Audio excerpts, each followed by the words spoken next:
Malawi Brief. Ndikufuna ndiyambire kuonena kuti pali anthu ambiri m'masocial mediamu komanso ambiri onda MCP komanso ambiri onda UDF amayesesa kuti Mutharika akhale ndi mavuto, Mutharika akodwe, Mutharika aononge dziko lino kuzera pakumpasa chiganizo choononga dziko lino. Ndiye Mutharika akuyesesa kupanga ziganizo zake popeza anthu ambiri Mutharika anamuzuzula kunena kuti asogoleri a Professor Arthur Peter Mutharika inu mumapanga ziganizo zanu mochedwa, tikukupemphani kuti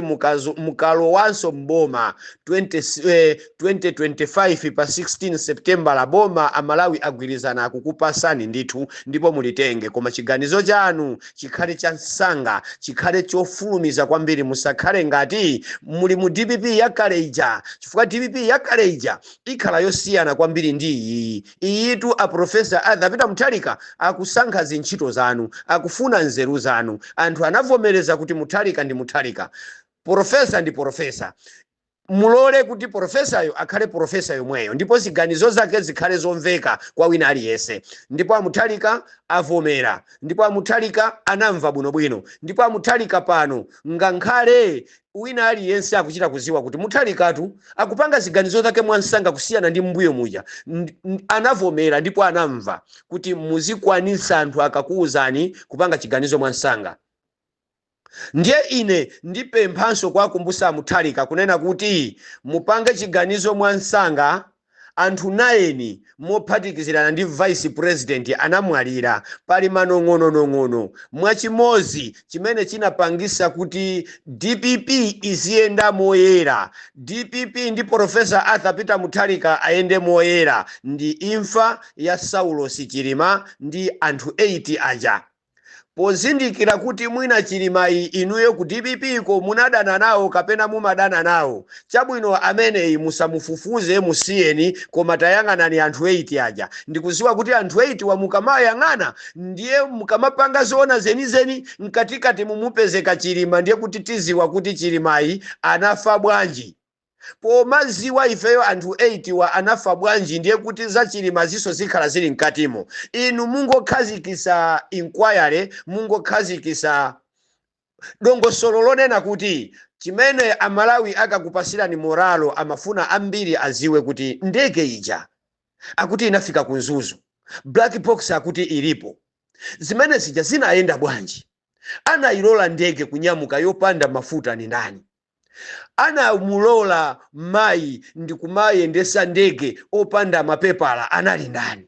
Ndege ija inali ya asilikali. Asilikali amapanga cheki ali ndi makaniko awo, amapanga cheki mapepala a munthu woyendesa ndege. Kwatuluka zonena zambiri, iye analibe pepala mayi uja anangoyinyamula ndege ija. Ine ndinayankhapo kuti mumamulola bwanji ngati license yoyendesera ndege alibe. Magazi anthu wa sanapezekepo mpaka na kumwa magazi awo, anthu amene wazonena zambiri pa ndege imene ija. Ndiye inu a DPP kapena ife a DPP timaenda moyera kuzera kuti mbali imodzi kumene kuja kunatimenyera kampeni ku imfa ya Saulos Chilima ija. Tikambe pano chilungamo kuti anthu anayika hope pa Mutharika kuti Mutharika amene timamuziwira profesa amene amachitira izizi agwiradi ntchito, ndipo onse amene anatengerapo mbali ngati tu wina wake anayikapo zanja ndi nzeru zake amangedwa. Tikudikirira zimenezi.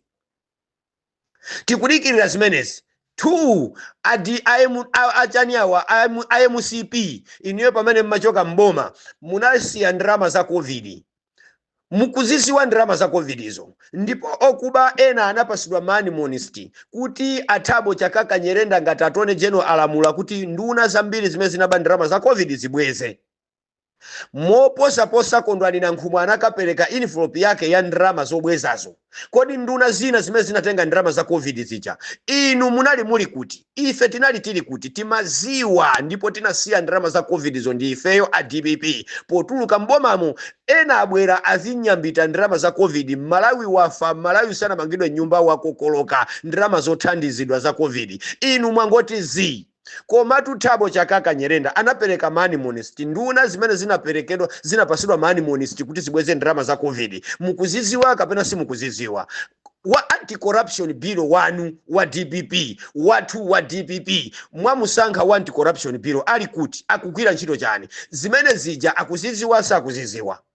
Nancy Tembo anali nduna ya za agriculture akazalise mitengo kuchigwa cha Sire 30 billion kandi 30 million 30 million imeneyi ikazalidwa mitengo Nancy Tembo anayimwanyula yonseyo ndazinza cha Richard Chimondo Banda anaidya mukuziziwa si mukuziziwa wa anti-corruption bill 1 akupanga chani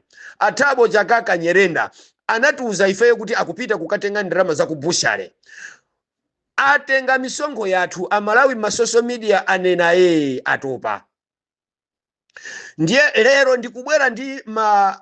solution ngati awawa cholinga timvesesane chifukwa ambiri agemula ambiri anena ambiri akwiya ndi ulendo wa Mai Jane Ansah vice president wa dziko lino komatu ulendo wapempha ulendo wopanda katangale koma anthu ndikulowererapo mpaka na ena kutukana mayi wanyozedwa ulendo wa Jane Ansah komatu ndi vice president zonsezi ifeyo tikubwera ngati pano kumanena kuti zinthu zizifanana zinthu ziziyenda sei kodi inuyo a DPP mwayiwala kuti Thabo Chakaka Nyerenda analangiza kuwapemphaso Malawi ndi kuwapasa mabiliyoni ndi kukwera ndege ulendo kagona m'mahotela ku China kuti kukasaka ndalama za kubushale kukasaka ndalama za kufamase ndalama zija kuti zikatisapezeke apanga resign sana pange resign mpaka nachoka mboma ndalama sizinapezeke kodi inuyo a DPP mukuziziwa kapena si mukuziziwa anazipeza ndalama kapena sana zipeze kodi zimenezi zoti boma limene lingabwere lilondose zimenezi lingachokere kuti anthu anayika hope pa ifeyo anayika hope pa ma activist ambiri anayika hope pa Ntramanja Boys ndi Sapitwa pozindikira kuti wakwera ya Mutharika ndipo ali ni Mutharika yo ndi waziganizo zabwino inuyo pamene mwakhala pa unduna wanu pa mpando wanu mumamukumbusa Mutharika kuti bwana izi zitu mpofunika kuzifufuza muziko muno kunali ena amene akagwirisira ntchito maunduna mphamvu kodi zimene zijazo inuyo mukukumbukira Richard Chimondo Banda anapita ku nyumba anali ku parliament Kongo ku nyumba ya boma Kongo ndi kuaitanisa mavenda nkunena kuti ine mawa ndikupasani $, inu mawa ndikupasani $, inu mawa ndikupasani $. Komanso inuyo mukuziwa kwa Richard Chimondo Banda kuti iye inde amene anapita ndikukatenga ku reserve bank $, wonse ndikukasiya pa black market iyeyi ndikuwina ndrama za mabiliyoni matrilioni ndikumagulira nyumba matraki nkumamanga $, wonse forex yonse muziko muno kuthapo chifukwa cha Richard Chimondo Banda ndipo zimene zimukuziziwa amwenyaka sinthiso ndrama zimene zali muziko muno mukwaziwa kodi milandu imeneyi wa anti corruption bill kapena inu aboma a DPP mukuti bwanji mukuziziwa si mukuziziwa a DPP MCP yapanga zopya kwambiri muziko muno mukuziziwa si mukuziziwa ndikupaseni chisanzo ngati mwayiwala mayi amene akaenda ndi Alfred Gangata anaomberedwa kulilongwe mkono Boni Kalindo anabwera pa podium kuna kuti omberayo tikumuziwa ndi wa traffic ndipo amene iboma likangosintha amene ntchito yake yavuta ndipo timmanga chifukwa waombera popanda malamulo mayi amene ujayo munakambirana nawo wa polisi amene ujayo munamugwira kapena simunamugwire amaombera kunali nkhondo kusiko kuno kapena sikunali nkhondo amene amaomberana nawoyo analakwirana nawo chani amamenyana kapena sakamenyana kodi munthu kungopita kukasapota wina ndi chifukwa kapena ayi inu ya DPP mundifusire zimenezi kumapetopeto kwake ndinena kuti chifukwa cha zimenezi ena inutu aku DPP inu mwendo mozi unali ku MCP mwendo mozi unali ku DPP ndiye mwina mwakhazikisiridwa maunduna kuti mwina muyendese zimenezi lero chifukwa choti anthu aja anali anzanu mu makondana nawo amakupasani ma contract mboma amakupasani zakuseri amakupasani mfundo zina zakuseri inuye mwendo mozi unali ku DPP wina unali ku MCP cholinga MCP ikawina kunali kusanzika ku DPP kukuti mwathawa basi chifukwa amene mukafuna kuthawa ku DPP ife tikukuziwani ndipo tikhoza kukuikani pambalambanda wakuti amafuna kupita ku DPP anazigulira kale malo ningoti wakuti waku DPP amafuna kupita ku MCP anazigulira kale ku MCP malo kuti MCP ikawina achoke ku DPP apite ku MCP ambiri tikukuziwani ndipo mukapanga masewera zikuvutani chifukwa mwakhala pampandopo mwalo moti muyendese inuyo ntchito zimene mwakhalisi mwayisankhiridwa pa undunapo kuti muyendese ntchito zimene inuyo mwasankhiridwa muli bize kupanga zimene akapanga chimwendo banda zogulira mahule nyumba chifukwa ngati mwamugulira nyumba bwezi lanuyo ndiye mumve kuti akufuna kukwatiwa ndi Nthamanja Boys nyani wa mphongo wasapitwa inu tumutenga mfuti ndapo dikati yanu kamuombereni chisiru ameneyo chifukwa ngati mwatenga drama kumugulira galimoto hule oti sakazanu wachibwezi chifukwa chibwezi titimamuti hule kumugulira galimoto hule kumugulira nyumba hule kodi ndi MCP ija mbiri zimene zikuchuka ku DPP ndi MCP ija ndunaso zimagulira MCP nduna za MCP zimagulira akazi nyumba ena timaona mmapwando amagonera mmabala amadi amagona mmabala inunso a DPP nduna zina zayambapo zamba kumveka fungo agulira nyumba zibwezi agulira magalimoto zibwezi ineyo amene ndikufunira DPP zabwino ndi Professor Arthur Mutharika mukunimana osandipasa mwala moti ineyo ndamene ndapangisa kuti inuyo chibwezi chanucho chidye bwino inuyo mukhale pabwino ndi ineyo mwala moti mukamukumbukira wa chibweziyo mumukumbukire Ntanyiwa mumukumbukire kwa Bakiri TV mumukumbukire Leya Makatani mwakumbukire Amangoji mwakumbukire Pastor G Tembo kapena Akachenje mwakumbukire enawo mwaiwala mwayamba kukumbukira zibwezi mukugulira nyumba ndi galimoto mwala moti ifeyo ko mutigulire kanjinga yakapalasaka yakamo kanjinga kamoto hayi koma ifika nthawi tumutifuna ukunangodusa sina chole nkhwani uzimu ndi umunthu ndi chikhalidwe zikakuchokera umazitenga ngati ndiwe dolo ngatinso ku DPP kukuli ana njoka ndiswanya mitu ndipo ineyo sindikunyengererani inetu ndikuti ndi wa DPP ndi mapanga za DPP president ndi Professor Arthur Mutharika ndipo ine ndimachita kunena atupirane asatupirane akhale mtembo asalowe nyumba koma DPP titenga Professor Arthur Mutharika magentlemen wonse akati madolo anagwatu anafuifwatu lero anatatu lero tu sikukuziwikiraso kunja kuno kuti anankhumwa aliko sikukuziwikira kuti muziwe kuti dolo Professor Arthur Mutharika ndi chikhomo muziwe kuti adausi kunja kuno alipati muziwe kuti kodi awirani chilenga aliko kapena palibe muziwe kuti aja akapanga matamaja alipo kapena palibe muziwe kuti onsewo ativwa palala onsewo aphwa mateala anankhumwa ndi chizude chachabe changokhala konko basi ndi chipani chawocho MP woka president woka ngani yathawo asiyeni china chilichonse chavuta amenewo koma nthawi imene yoyo kapena tikunena pano nankhumwatu ali pa unduna wopya kwambiri nankhumwatu ili big ndiponso pano patikunena ku 2030 kuti kuyang'ana nankhumwa basi kuti nankhumwa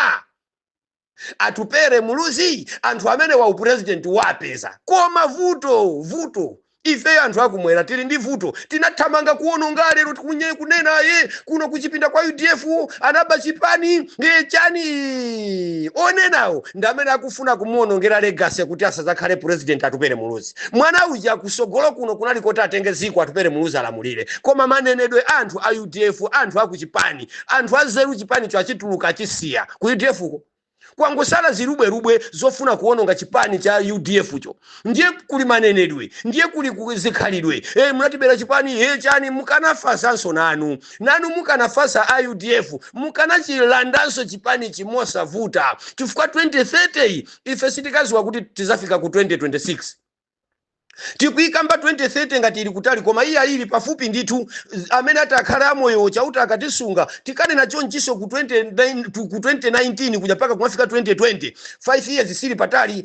sili patali achakweratu achoka tikuyankhula chonchi ifenso tikulangiza kuti DPP ukuti nangodusa sina chole nkhwani kwalilira abale yanga awiri wa anankhumwa nda atupere muluzi anyamatawa ndi ochichirika opupuluma kwambiri oziwa onamizidwa tinakayembekezera ife kuti president mwa anthu awiri amene wawo president mwa mmoza anyamatawa anakautenga wa ku DPP chifukwa amene wakanango mukakamira mkulu kuti afike nawo ku 2030 ku akulu amene wawo ndikuziwa kuti atupere pano ili nduna yopya kwambiri ndikuziwa kuti nankhumwa pano ili nduna yopya kwambiri ndikuziwa kuti amwanamveka akuthamanga ndi anyamata amene wawo ena watikuziwa kuti ku DPP kuli zikhomo koma pakali pano patu zikhomo tu za anyamata ndi zimene zinasalazi nankhumwa anthu anamuona kuti nankhumwayi amaonesa udolo akakhala ndi Profesa Mutharika iti koma payekha alibe kuthekera iti. Anthuso amuona Atupere Muluzi kuti Atupere Muluzi alibe kuthekera payekha iti akufuna sapoti ndi anthu eti. Ndiye sapoti yoto anthu saapasa chifukwa zoonetsera kale kuti anthu andozikonda ndamwano ndangodusa sina chole nkhwani.